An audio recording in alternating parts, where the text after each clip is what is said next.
बिस्मिल्लाहिर्रहमानिर्रहीम। अस्सलाम वालेकुम स्टूडेंट्स, कैसे हैं आप सब। उम्मीद करती हूँ आप सब खैरियत से होंगे। आज हम एक्सरसाइज नंबर 2.5 का क्वेश्चन सिंप्लीफाई सॉल्व करेंगे। इसके तमाम क्वेश्चंस 12 क्वेश्चन इस एक्सरसाइज में।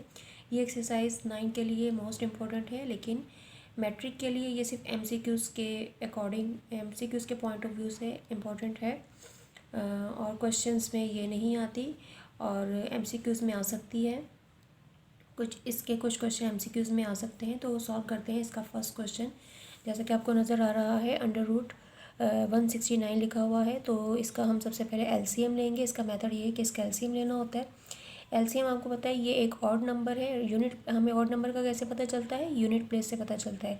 तो यूनिट प्लेस पे 9 लिखा हुआ है, तो इसका मतलब है ये ऑड नंबर है, तो ये 2 से कैंसिल नहीं होगा। जब हम इसका LCM लेंगे, हम 3 से करेंगे, 3 से भी ये कैंसिल नहीं हो रहा, 5 से भी कैंसिल नहीं होगा, क्योंकि 5 से कैंसिल होने के लिए यूनिट प्लेस पर 0 या 5 होना चाहिए। तो यहाँ 9 लिखा हुआ है, तो ना ये 3 से कैंसिल हो रहा है, ना 5 से कैंसिल हो रहा है, ना 7 से, ना 11 से।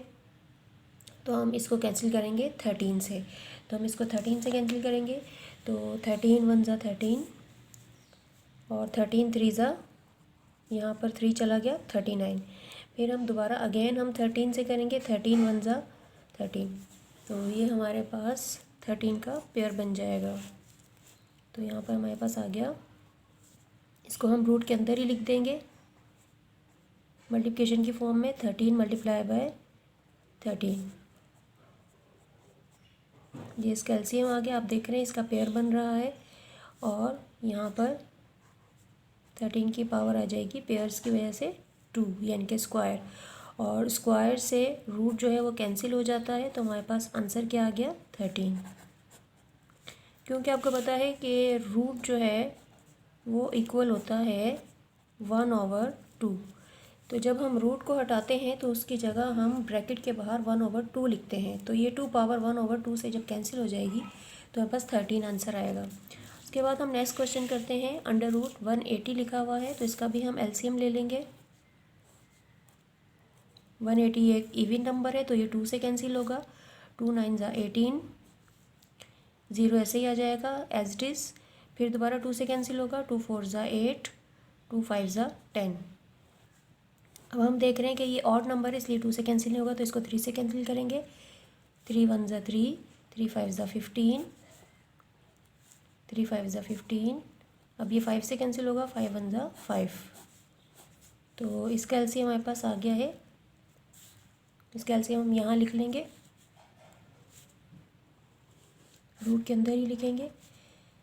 2 multiply by 2 multiply by 3 multiply by 3 multiply bye 5।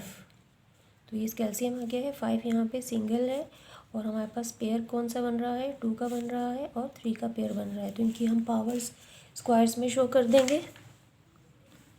तो इनकी हम पावर लिख देंगे कि यहाँ पर 2 की पावर है हमारे पास 2 मल्टीप्लाई बाय 3 की पावर स्क्वायर है और 5 पे पावर नहीं है। तो इन दोनों की पावर्स कैंसिल हो जाएंगी रूट से, क्योंकि रूट बराबर होता है 1/2। तो ये 2 पावर से कैंसिल हो जाता है। तो यहाँ पर 2 मल्टीप्लाई बाय 3 हमारे पास आ गया, मल्टीप्लाई बाय अंडर रूट 5।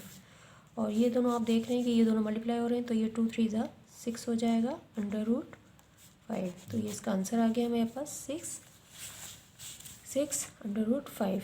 इसके बाद हम क्वेश्चन नंबर 3। सो आपको पता चल रहा है कि ये दोनों जो हैं वो मल्टीप्लिकेशन की फॉर्म में under root 12 multiply by under root 12। तो इनका तो यहीं पर ही पेयर बन रहा है। अगर आप चाहें तो यहाँ पर भी ले सकते हैं इसका आंसर, लेकिन अगर आप मज़ीद इसको सॉल्व करना चाहें तो ये हो जाएगा 144। तो इसका हम LCM ले लेंगे। 144 का LCM ये 2 से ही कैंसिल होगा, क्योंकि इवन नंबर है। 2 7 ज़ा 14, 2 2 ज़ा 4, 2 3 ज़ा 6, 2 6 ज़ा 12, 2 1 ज़ा 2, 2 8 ज़ा 16, 2 9 ज़ा 18, 3 3 ज़ा 9, 3 1 ज़ा 3। तो ये इसका हमारे पास LCM आ गया है। तो इसको हम यहाँ पे शो कर देंगे। Under root 2 multiply by 2 multiply by 2 multiply by 2 multiply by 3 multiply by 3। तो यहाँ पे हमारे पास जो पेयर्स बन रहे हैं उनको हम इस तरह लिख लेंगे कि ये हमारे पास एक 2 का पेयर बन रहा है, एक और अगेन एक 2 का पेयर बन रहा है और 3 का पेयर बन रहा है। तो यहाँ हम इनके अलग अलग रूट्स और इनकी पावर्स शो कर देंगे।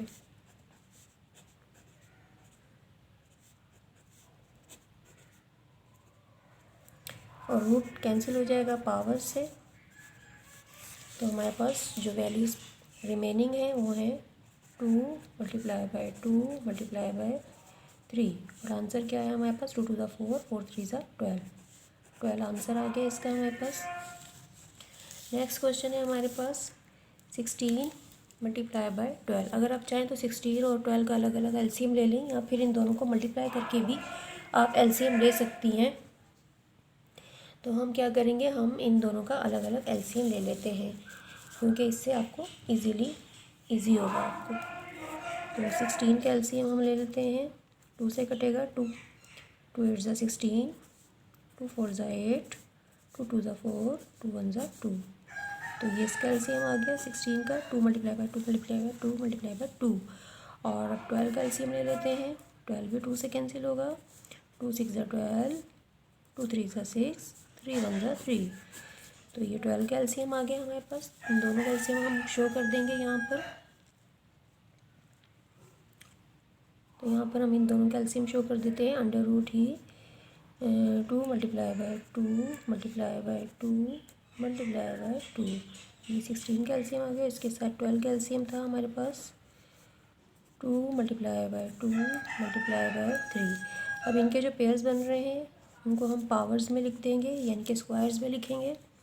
तो इनके पेयर, फर्स्ट पेयर है हमारे पास 2 का मल्टीप्लाई बाय, एक ये पेयर आ गया हमारे पास मल्टीप्लाई बाय अगेन 2 का पेयर आ गया, और मल्टीप्लाई बाय 3 पे पावर नहीं है, 3 सिंगल है, तो 3 as it is under root 3 हम लिख देंगे। उसके बाद पावर्स जो है वो रूट से कैंसिल हो जाएंगी, तो हमारे पास जो वैल्यूज़ आएंगी वो आएंगी 2 multiply by 2 multiply by 2 under root 3। 2 2 ज़ा 4, 4 2 ज़ा 8, तो यहाँ पर आ जाएगा 8 अंडर रूट 3। तो ये इसका आंसर हो जाएगा हमारे पास। अब हम नेक्स्ट क्वेश्चन नंबर 5 सॉल्व करेंगे। क्वेश्चन नंबर 5 में भी हमने जस्ट इसी तरह करना है कि 14 और 21 का अलग अलग हम एलसीएम ले लेंगे। तो 14 का एलसीएम क्या आएगा, 2 मल्टीप्लाई बाय 7। और यहाँ पर 21 का एलसीएम हमारे पास आ जाएगा 3 मल्टीप्लाई बाय 7, क्योंकि 14 2 के टेबल में आता है, तो 2 7 ज़ा 14। इसका आप एलसीएम अगर लें, शो करना चाहें तो कर सकते हैं। 14 2 7 ज़ा 14, 7 1 ज़ा 7। और 21 का है 3 7 ज़ा 21, 7 1 ज़ा 7। तो इनके एलसीएम हमने शो कर दिए। यहाँ पर हम देख रहे हैं कि ये यहाँ पर 7 जो है वो रिपीट हो रहा है, जबकि 2 और 3 1 सिंगल टाइम है। तो इनको हम अरेंज करके इस तरह लिख देंगे, 2 multiply by 3 multiply by 7 multiply by 7। तो इन दोनों का पेयर बन रहा है, तो हम यहाँ पर शो कर देंगे कि 7 का पेयर है यहाँ पर स्क्वायर मल्टीप्लाई बाय, और ये दोनों जो हैं वो अंडर रूट ही रहेंगे क्योंकि ये सिंगल है। तो यहाँ पे इसकी पावर कैंसिल हो जाएगी 7 की, 7 का स्क्वायर जो है वो रूट से कैंसिल हो जाएगा, 7 आ जाएगा हमारे पास, और यहाँ पर 2 3 ज़ा 6 हो जाएगा, तो इसका आंसर हो जाएगा। ठीक है, इज दैट क्लियर। उसके बाद 15 under root 15 upon under root 5 लिखा हुआ है, तो इसको भी हम इसका एलसीएम निकाल लेते हैं। 15 का एलसीएम होता है 3 5 ज़ा 15, और नीचे है हमारे पास अंडर रूट 5। अब हम देख रहे हैं कि 5 जो है वो 5 से कैंसिल हो रहा है, तो इसके लिए हम 3 5 का जो हमने एक ही रूट लिया है उसको हम अलग अलग रूट में शो करेंगे। 3 को अलग रूट में शो कर देते हैं और 5 को अलग रूट में शो कर देते हैं, और यहाँ पर अंडर रूट 5 जो है वो अंडर रूट 5 से कैंसिल हो जाएगा, और हमारे पास आंसर आ जाएगा अंडर रूट 3। कि स्टूडेंट्स अब हम क्वेश्चन नंबर 7 सॉल्व कर लेते हैं। तो यहाँ पर क्वेश्चन नंबर 7 में हमारे पास न्यूमरेटर यानी कि ऊपर वाला नंबर और डिनोमिनेटर यानी कि नीचे वाला नंबर सेम है, दोनों का कॉमन निकल रहा है। तो यहाँ पर हम मल्टीप्लिकेटिव इन्वर्स की जो प्रॉपर्टी है वो यूज़ करेंगे, यानी कि अंडर रूट 76 से कैंसिल हो जाएगा। यहाँ पर हमारे पास आ जाएगा 1/1 जो कि इक्वल होता है 1 के। तो यहाँ पे हमारे पास आंसर आ जाएगा 1। नेक्स्ट हमारे पास है क्वेश्चन नंबर 8, तो इसको हम सॉल्व कर लेते हैं। 18/√18। तो यहाँ पर आपको नज़र आ रहा है कि यहाँ पर 18 जो है अंडर रूट 18 जो है वो एक सर्ड है, यानी कि इसको हम सिंप्लीफाई नहीं कर, मतलब इसको हम, ये एक सिंप्लीकेशन फॉर्म में नहीं है, स्टैंडर्ड फॉर्म में है। तो हम इसको जो है वो किस तरह सॉल्व करेंगे कि सर्ड इस ऐसी वैल्यू को कहते हैं कि रूट के अंदर ऐसी वैल्यू लिखी हो जो कि ना तो परफेक्ट स्क्वायर हो और ना ही परफेक्ट क्यूब हो। तो यहाँ पर क्योंकि ये स्क्वायर रूट है तो इसको स्क्वायर होना चाहिए था, लेकिन ये स्क्वायर में नहीं है। तो हम क्या करेंगे, हम इसको करेंगे मल्टीप्लाई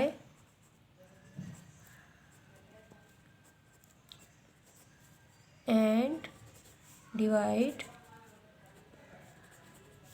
बाय अंडर रूट 18। तो इस पूरी वैल्यू को हम मल्टीप्लाई और डिवाइड कर लेंगे अंडर रूट 18 से। तो हमने अगेन इसको लिखा 18/√18 मल्टीप्लाई कर लिया हमने। मल्टीप्लाई और डिवाइड का मतलब है कि आपने ऊपर भी अंडर रूट 18 लिखना है और नीचे भी डिनोमिनेटर की जगह पे भी आपने अंडर रूट 18 लिखना है। अब यहाँ पर ये दोनों आपस में मल्टीप्लाई होंगे तो हमारे पास आ जाएगा 18/√18 और ये दोनों मल्टीप्लाई होंगे तो इन पे स्क्वायर आ जाएगा। तो ये 2 टाइम है तो इनका स्क्वायर आ जाएगा और स्क्वायर से जो है वो स्क्वायर रूट कैंसिल हो जाता है, तो यहाँ कैंसिल हो जाएगा। यहाँ पर जो हमारे पास वैल्यूज़ आएंगी वो आएंगी 18/√18 तो यहाँ पे 18 से 18 जो है वो कैंसिल हो जाएगा और हमारे पास आ जाएगा अंडर रूट 18। अब 18 का हम एलसीएम ले लेते हैं, तो 18 का एलसीएम हमारे पास आ जाएगा 2 9 ज़ा 18, 3 3 ज़ा 9, 3 1 ज़ा 3। तो इसका एलसीएम ये आ जाएगा हमारे पास। इसका हम एलसीएम में लिख लेंगे मल्टीप्लिकेशन फॉर्म में 2 मल्टीप्लाई बाय 3 मल्टीप्लाई बाय 3। तो यहाँ पे 3 का जो है वो पेयर बन रहा है, तो यहाँ पे हमारे पास आ जाएगा 2 सिंगल ही है और 3 का हमारे पास पेयर बन गया, तो इस वजह से इसका रूट कैंसिल हो जाएगा और यहाँ पे हमारे पास आ जाएगा 3/√2। इसका आंसर आ जाएगा 3/√2। उसके बाद हम नेक्स्ट क्वेश्चन जो है क्वेश्चन नंबर 9 सॉल्व कर लेते हैं। तो क्वेश्चन नंबर 9 में है हमारे पास यहाँ पर 2 और अंडर रूट 7 तो एज इट इज़ ही रहेगा, लेकिन 28 का हम एलसीएम ले लेंगे। तो अंडर रूट 28 का एलसीएम ले लेते हैं, तो ये 2 से कैंसिल होगा। 2 1 ज़ा 2, 2 4 ज़ा 8, 2 7 ज़ा 14, 7 1 ज़ा 7। तो इसका एलसीएम हो जाएगा 2 2 ज़ा 4, 4 7 ज़ा 28। तो यहाँ पर हम शो कर देंगे इसका एलसीएम। 28 की जगह हम इसका एलसीएम लिख देंगे 2 multiply by 2 multiply by 7 upon under root 7। तो यहाँ पर हमारे पास 2 का पेयर बन रहा है मल्टीप्लाई बाय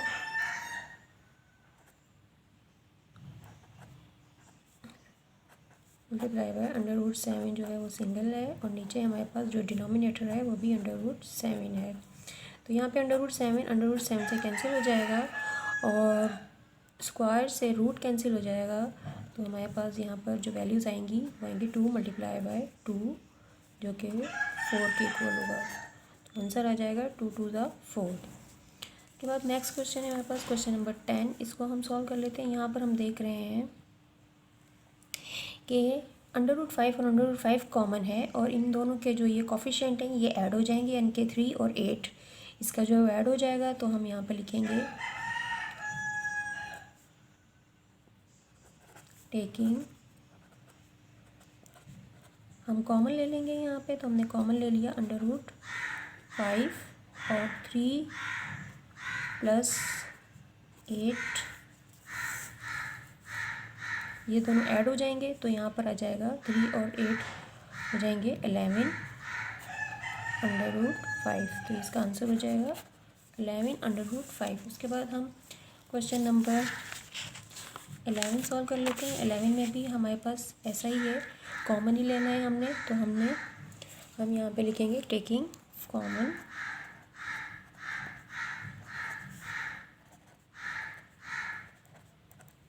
टेकिंग कॉमन ले लिया हमने यहाँ पे, तो यहाँ पर कॉमन है हमारे पास √8 और 5 - 2 हो जाएगा। तो 5 में से हम 2 माइनस करेंगे हमारे पास 3 आ जाएगा और √18 इसका √8 3 √8 इसका आंसर आ जाएगा। नेक्स्ट क्वेश्चन है हमारे पास, यहाँ पे भी हमने कॉमन लेना है, टेकिंग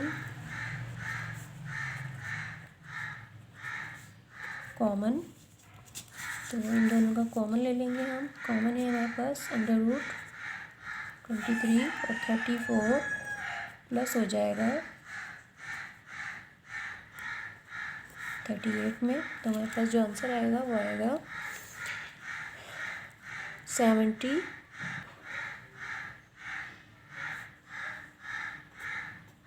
इन दोनों को प्लस किया तो 72 आ गया और √23 एज इट इज़ ही रहेगा। ओके स्टूडेंट्स, उम्मीद करती हूँ आपको ये एक्सरसाइज अच्छे से समझ में आ गई होगी। अगर आपको मेरी वीडियो अच्छी लगी हो तो इसको प्लीज़ लाइक करिए, इसको शेयर करिए। ओके स्टूडेंट्स, अल्लाह हाफिज़ एंड टेक केयर।